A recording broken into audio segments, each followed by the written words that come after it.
salaamu ullaahi calaykum dhammaantiin soo dhawaada mar kale saaxiibayaal meel kastoo aad joogtaan waxaynu halkan kaga hadli doonaa casharkeeni labaad ee taxanaheena fundamental analysiska dabcan videogii ka horreeyay oo ilaa 40 daqiiqo iyo ka badan ahaa waxaan si qoto dheer ugu sharaxnay una kala dhigdhignay macluumaadka ku saabsan central bankiga iyo sida uu lacagta u manipulate gareyn karo ama uu u saameyn karo jihooyinkaas suuqaan u galayno dabcan xogtii aan kaga soo hadalnay central bankska xog la mid ah ayaan GDP-dana kaga hadli doonaa kadibna xogahaas oo la isku geeyay ayaan hadhow fasiri doonaa macnaha ku jira videogeenan waxaan kaga hadli doonaa waxa loo yaqaano GDP growth ama koritaanka GDP-da dabcan ereyga GDP waxa laga soo gaabiyey saddexda kelmadood oo kale ah growth domestic product oo ah runtii koritaanka dhaqaalaha guud ee dalka ayaan kusoo koobi karnaa haddaba qeexitaanada hortiina ka muuqda waxay sheegayaan GDP waxaan idhi waa xog wareed muhiim ah oo lagu ogaado in dal dhaqaalihiisa uu xumaanayo oo uu hoos u dhacayo ama uu hagaagayo oo uu kor u kacayo haddaba si aad u ogaatid jihada ay lacag cayiman aadayso markaan ay lacag cayiman waxaan ka hadlayaa forex pair sida euro USD oo kale waa one pair GBP JPY oo kale waa pair lacagtaasi jihada ay aadayso kor iyo hoos buy iyo sell ay aadayso waa muhiim si aad jihada u ogaatid in aad sawir dhammaystiran ka haysato waxaa loo yaqaano koritaanka GDP ee labada lacagood ee aad trade garaynayso it's very important inaad labadoodaba fiirad ka soo haysato haddaba xogta GDP ee soo baxday waa mid ka timi qiyaas qaadasho waaxaha kale ee dalka kuwaas oo ay ka mid yihiin calshaan marka GDP lasoo saarayo waa information waa daato waa warbixin daatadan soo baxday marka xaggee laga keenay qodobo kale oo dhaqaale oo lasoo akhriyey kadib ayay soo saareen waxaa dalkan xogtan soo saara maxaa ka mid ah marka waxyaalaha lasoo akhriyey inta GDP-da lasoo saarin kahor waxaa ka mid ah shacabka iyo sida ay lacagtooda u kharash gareeyeen waxa loo yaqaano consumer spending waa inagii waa bulshadii malaayiinta qof ee dalkaas ee shaqada heshay ee mushahaarka helay mushahaarkoodii meeshay ku bixiyeen consumer spending ayaa la yidhahdaa shaqa ma jirta horta mushahaar ma la helaa qodobka labaad waxa weeye shaqada dalka ka jirta iyo inta shacabka shaqaysa ama labor marketka labadan xog waa lasoo akhrinayaa consumer spendingka lasoo akhrinayaa oo ah wareedhe dadkii dalkan ku noolaa lacagtoodii maxay ku kateen sidoo kale waxaa la fiirinayaa horta bal waxa gateen ma xumee imisaa shaqayso oo lacag haysata imisaa shaqa la-aan xaraysa bishaan imisaa shaqooyinkoodii waxaa la yidhaahdo weli jiraan sidoo kale waxaa la fiirinayaa dalku waxa uu dhoofiyo iyo waxa ay soo dhoofsadaan ama waxa loo yaqaano import iyo export inta badan waxyaalo kale waa jiraan fara badan oo marka GDP-da lasoo saarayo ay dalalka qaybtood fiiriyaan balse inta badan saddexdan eriyo macluumaad laga soo ururiyey ayay GDP-da arkaysid ku salaysanta si kale markaynu dhahno suuqa oo dhan intaanu ku salaysan yahay booska import export waxaa soo raacaya governmentigii oo isaga video gaar 40 daqiiqan ka soo hadalnay dowladda iyo saameynteeda afartaas tiir weeye hadiiba lagu sheego wax walba forex ku saabsan waa bulshadii wax iibsanaysa waa labor marketkii shaqadii shaqaalihii dadkii shaqaynayay dadkii loo shaqaynayay waa import iyo exportigii oo ah wixii dalka soo galay wixii dalka baxay iyo dowladii saddexdan bayadu maamulaysa afartaas qodob xog laga soo ururiyay ay GDP-du ka timaada hadii lagu weydiiyo mustaqbalka haddaba dadkeena suuqa forex ku jira dalalka lacagahooda aan kala sarifno xogta GDP waxa ay uga soo baxdaa si bilo ah 4 bilood leh iyo sanad intaba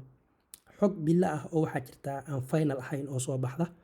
sidoo kale xog 4 bilood la oo rasmi ah ayaa jirta oo 4 biloodba quarter mid soo baxay ayaa jira oo 3 jeer ay soo baxda sidoo kale xog waxa jira sanadkii oo annual GDP growth wax la yiraahdo ayaa jira haddaba macluumaadka aan kula rabo inaad fahamtid kan weeye haddii halka waxaan ku yiri if ama haddii xogti GDP ahayd ee la filayay lagu qiyaaso 2% عشان 2% ayaa lagu qiyaasay xogta GDP-da deedna xogta soo baxday ay ka yaraato sidii la filayay intii la filayay bay ka yaraatay lacagta dalkaasi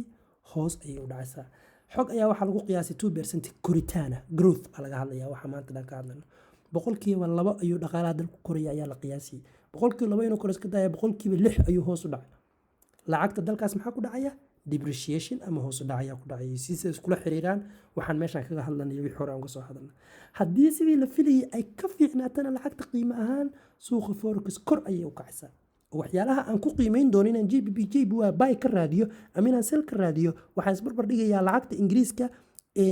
labadii jeer ee u dambeysay oo uu soo baxo waxa la yiraahdaa GDP-deeda iyo JPY haddaan ku sarifayo JPY-na labadii jeer ugu dambeysay oo uu soo baxo waxa loo yaqaano GDP-deedu ma isbedelaa ku dhacay fiican mise isbedelo xun baa ku dhacay. haddaba labada dal ee aad lacagtooda isku sarrifayso midkooda koritaanka GDP uu sidii la filayay ka soo fiicnaaday ayaa ah midka dhaqaale ahaan fiicnaanaya. tusaale ahaan haddaay waxaan tusaale usoo qabsanay AUD/USD meeshaan interest rate ka hadlanay haddii AUD uu GDP-deedii hore عشان xogtii la hayay 4 biloodkii hore soo baxday xog ka liidataa soo baxday markaan waxay ka dhigan tahay dhibca maynasaba u qoranaa AUD. Maraykankana xogtii GDP-da 4 biloodkii hore la hayay xog ka fiican baa soo baxday maraykankana dhibca balaas aan u qoranaa. xogtaas noocaasa ama informationka noocaas inaan fahamsanahay waxaan ku darsanayaa taxliilinteeda ama confirmationskayga aan AUD/USD buy ama sell mid ugu galayo.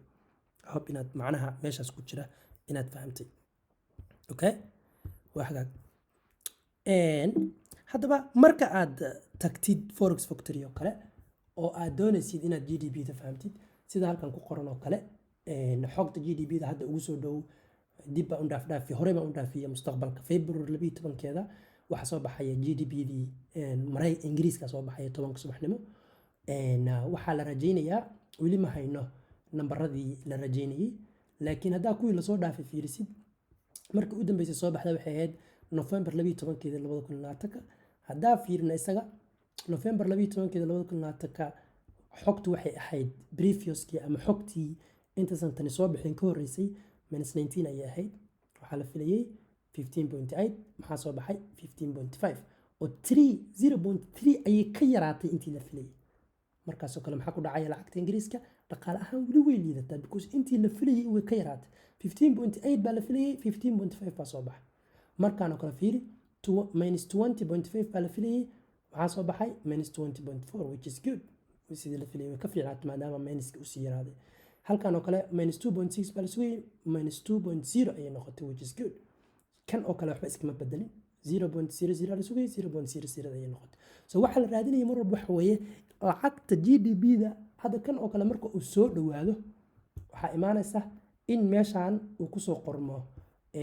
numberka previouska iyo numberka forecastingka mid lasoo dhaafay haddaan fiirino GDP lasoo dhaafay haddaan fiirino CPI way kan GDP lasoo dhaafay haddaan fiirino okay lacagaha kale mid baa halkaan uga jeedaa tan oo kale hadda waxa weeye waa monthly Canada weeye halkaan sidaa ka arkaysid marka hore 0.8 ayay ahayd oo xogtii bilaa ahayd 0.3 baa la qiyaasiyay 0.4 ayay noqotay. haddii sidii la qiyaasiyay ay ka fiicnaato CAD way u roontahay arrinkaasi. so euro CAD haddaan gelayo xaggee u gelayaa sel baan u gelayaa maadaama CAD GDP-da fiicnaatay bishaas oo dhanna CAD waa ula jiraya laakiin micnaheedu baa inaan GDP kaliya ku qiimeynayo go'aankayga. sidoo kale maxaa la rabaa waxyaalihii kale aynu ka soo hadalnay inaa iyagana qorshaha ku darsatid. haddaba waxaa isku dayay inta la soo koobi karo qoraalka inaan soo koobo iyo macluumaadka ku saabsan GDP-da waxa ay GDP tahay nambarada la fiirinayo waxa la isbarbar dhigayo sida loo isticmaalayo. okay waxaan isku dayi doonaa video gaar inaan u sameeyo GDP-da iyo interest rate-kii oo la isku keenay deetana la wada isticmaalaya. haddaba intaynu muuqaalkan mid ku kulmi doono dhammaantiin waxaa idin leeyahay salaamu ullaahi calaykum waraxmatullaahi tacaala wabarakaatuh.